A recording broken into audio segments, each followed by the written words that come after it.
Olá amigos, tudo bem com vocês? Estamos de volta aqui para o nosso resumo nesta segunda-feira, dia 24 de novembro. Já o ano se esvai, né? Cada vez mais rápido. Depois de uma semana morta, né? Que nós tivemos semana passada, mas todos merecíamos, depois de uma semana muito cansativa, muito intensa que nós tivemos na política do Estado.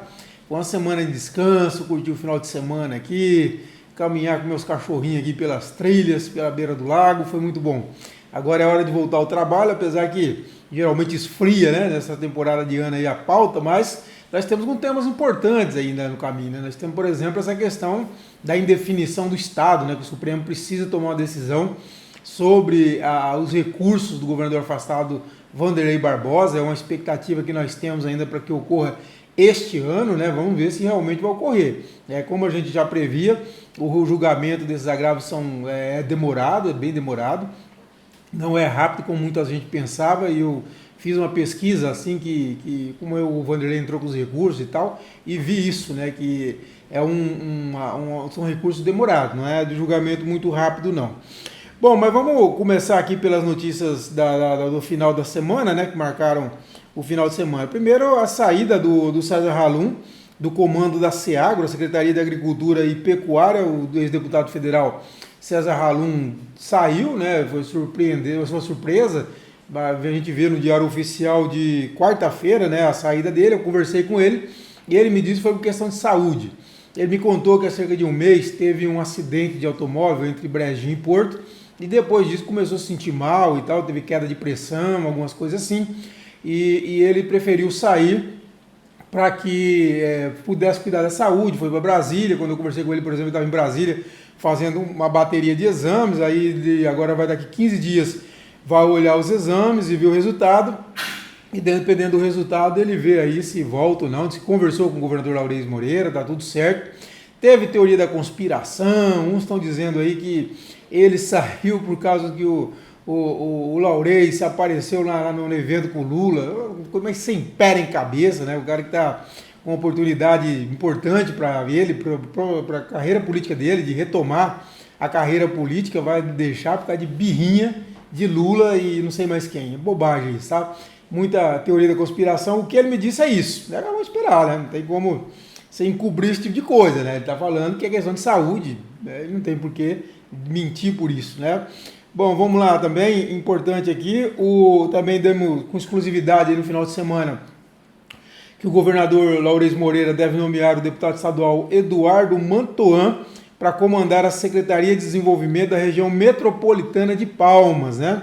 Olha aí, uma aproximação ainda maior, né, da ex-prefeita Cíntia Ribeiro, ex-prefeita de Palmas, com o governo Laurez e do próprio Mantoan, né? E aí é uma força importante aí que se consolida ao lado do Laurez. O Mantoan, ele tem uma participação ativa em relação à região metropolitana. É dele, por exemplo, a iniciativa de realizar uma audiência pública que ocorreu no dia 5 de junho desse ano, né, sobre a região metropolitana. E também é de sua autoria a emenda das leis de diretrizes orçamentárias de 2026, propondo que o governo do Tocantins prioriza a elaboração do regimento interno e do plano de desenvolvimento econômico da região metropolitana. Ou seja, já tem uma atuação forte nisso. A região comporta 21 municípios, Palmas e todo o seu entorno aqui, né? Porto, Aparecido do Rio Negro, Barrolândia, Brejinho, Fátima, Ipueiras, Lajeado, Lagoa do Tocantins, Miracema, Miranorte, Monte do Carmo, Nova Rosalândia, Nova Acordo, Oliveira de Fátima, Paraíso, Pugmil, Rio dos Bois, Santa Teresa, Silvanópolis e Tocantina. Então aí é uma região importante, que tem interesses comuns, principalmente Palmas, onde Palmas recebe esse fluxo todo, principalmente na área da saúde, né, de trabalho, também tem questão de transporte. Então são temas comuns importantes que precisam ser discutidos, e essa pasta tem uma importância grande aí para o Estado, tá bom? E para a gente fechar essa semana que está começando, o grande fato do final da semana aí foi a prisão do ex-presidente Jair Bolsonaro, depois dele tentar tirar ou mexer, adulterar, sei, alguma coisa desse tipo, a tornozeleira eletrônica, né, com um soldador, né, com algo assim, com um equipamento de solda, ele tentando abrir a tornozeleira, e também teve uma convocação muito violenta, né? O Flávio Bolsonaro disse que foi uma convocação para oração, mas se vocês assistirem a convocação dele, é uma convocação violenta, com ataques aos poderes, não é uma convocação de uma vigília de oração, parece uma convocação para guerra. Inclusive até uma pessoa comparou, concordo, a festa da Selma 2. Vocês lembram que festa da Selma era a senha para a baderna que ocorreu no dia 8 de janeiro de 2023, né, quando foi o ápice da tentativa de golpe de Estado, e aí ter um codinome lá que era a Festa da Selma, né? E nós tivemos aí uma espécie de Festa da Selma 2, essa convocação. E assim, gente, eu sei que tem muita gente, lógico, entendo, é apaixonado pelo Bolsonaro, cada um tem sua paixão, essa não é a minha, muito pelo contrário, inclusive, mas é inegável, você tem um vídeo lá, é claro. Agora, toda vez que fala uma bobagem dessa, dá uma de doido, né? Não, porque aqui estava dizendo a audiência de custódia aqui foi mantida a prisão e ele falou de paranoia, que deu um ataque de paranoia à meia-noite e pouco. Não é verdade, não cola, porque o próprio Bolsonaro diz no vídeo, com a técnica lá, que ele começou a tentar tirar essa tornozeleira, esse equipamento da tornozeleira, o chip, sei lá o que era, no final da tarde, não foi à noite, não foi depois dos remédios, não. Então não cola. Mais uma vez, o ministro Alexandre de Moraes agiu corretamente, sobretudo considerando depois as fugas que nós tivemos da Carla Zambelli, do Ramagem e do próprio Eduardo Bolsonaro, não tinha saída não. Qualquer país do mundo, eu estava vendo agora uns jornalistas falando sobre a lei nos Estados Unidos, se mexer na tornozeleira, você, além de tentativa de fuga, você responde por dano ao patrimônio e pode pegar até 10 anos de prisão. Então, assim, qualquer país do mundo ele teria a prisão preventiva decretada, não tenha dúvida em relação a isso. Então, assim, agiu mais uma vez corretamente, que seria um absurdo, uma vergonha para a justiça permitir que o Bolsonaro fugisse agora. Lembrando também que ele chegou a pedir asilo ao Milei, né? Ou chegou a pensar, até elaborar um documento para pedir asilo ao Milei.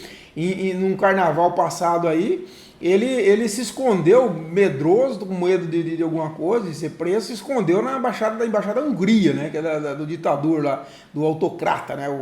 Então, assim, ele tem toda uma ficha corrida que não é uma pessoa de confiança, né? Então, eu acho que agiu corretamente o ministro, era mais que hora disso mesmo, para assegurar que a sentença seja cumprida, né? Se o Bolsonaro provar que tem problema de saúde, a gente sabe que tem problema, mas se o problema de saúde impedir que ele possa ficar preso, que ele vá lá na frente para uma prisão domiciliar. Eu não vejo. Ao contrário dele, que sempre desejou o pior para os presos, para os bandidos, assim, eu acho que são seres humanos que erraram, merecem ser punidos, mas merecem ser tratados com condição humana. E eu acho que ele errou, tentou sim dar um golpe, pensou dar um golpe, só não teve capacidade para isso e foi punido exemplarmente. O Brasil está de parabéns por fazer isso. Agora, merece ter um tratamento digno, como ser humano, com toda a dignidade, com todo o respeito. Agora, a prisão tem que vir, isso é exemplar. O Brasil tem uma dívida histórica, porque o Brasil não puniu seus ditadores, os seus torturadores, estão aí, morreram, grande parte já morreu e não pagaram os crimes, ao contrário do que fizeram, por exemplo, Chile, Argentina, Uruguai. Nós não punimos esses canalhas que torturaram, mataram, perseguiram brasileiros durante a ditadura. Inclusive, nós temos umas Forças Armadas, com todo o respeito, que tem um histórico de perseguir muito mais e atacar muito mais seus próprios cidadãos do que em guerra no exterior. Muito mais. Ao longo da história, as Forças Armadas brasileiras atacaram muito mais brasileiros do que tropas estrangeiras. Isso é uma vergonha. As Forças Armadas, eu repito, podem gostar, não gostar, não tem problema. Precisa ser revista a formação desses oficiais, a formação das Forças Armadas. Largar de formar golpista. A história das Forças Armadas no Brasil é a história do golpe. Desde a República. A República foi o primeiro golpe militar. E vieram vários outros golpes militares ao longo da história.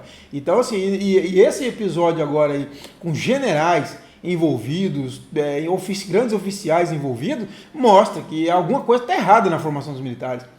Primeiro que sim, esses militares estão aí envolvidos, pelo menos esses, Nós temos militares de alta qualificação, mas esses envolvidos nessa tentativa patética, burlesca de golpe, são desqualificados. Não dá nem para acreditar que essa gente conseguiu chegar a general. Deve ser algum favor que fizeram para ele, porque qualidade não tem. O general lá, que era ministro da Saúde, que pegou um estoque que é especialista em logística, que era para mandar para um estado, mandou para o outro, a vacina, se não me engano, o oxigênio, coisa assim. Esse tal de Heleno, que é um golpista, que já tentou dar um golpe dentro do golpe lá na ditadura, quando era capitão ainda, né? E agora tenta golpe de novo. Enfim, é uma gente desqualificada. Eu temo, se a gente entrasse numa guerra, ser conduzido por essa gente. Essa gente não tem condições de conduzir o Brasil numa guerra. De jeito nenhum, mínima condição. Não tem. Não tem. Então, assim, nós precisamos rever a formação das Forças Armadas. Não pode continuar formando golpista. E a história das Forças Armadas é a história de formação de golpistas nesse país. E nós precisamos ter uma Força Armada, sim, muito nacionalista, voltada à defesa dos interesses do Brasil e à defesa dos brasileiros, não para atacar brasileiro, como fizeram em toda a sua história. Atacaram muito mais brasileiros, eu repito, cidadãos brasileiros, do que tropas estrangeiras. As Forças Armadas, então, têm um comportamento de inimiga do povo brasileiro. E nós não queremos esse tipo de Força Armada.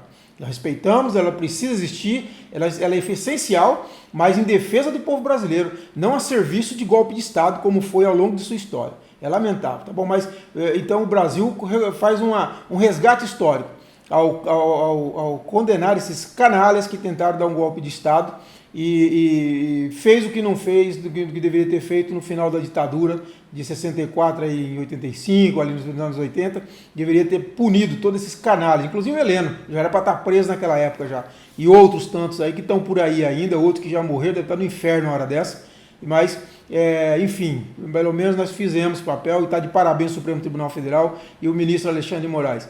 A democracia, as instituições mostrando que existem e que aquele que atacar a democracia brasileira vai ser punido. Isso aqui vai ser exemplar, nós não teremos mais golpe desse tipo que nós tivemos, porque vão pensar no que aconteceu agora.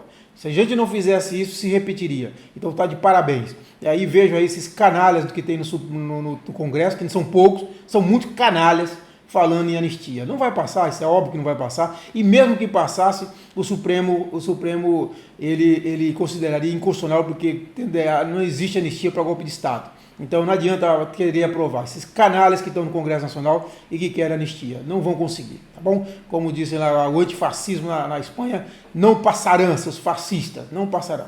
Viva a democracia, tá bom? Pessoal, é isso, convido você novamente a ser nosso parceiro no CCT Mais Independente. Olha, temos recebido muita gente, agradeço de coração mesmo a confiança no meu trabalho.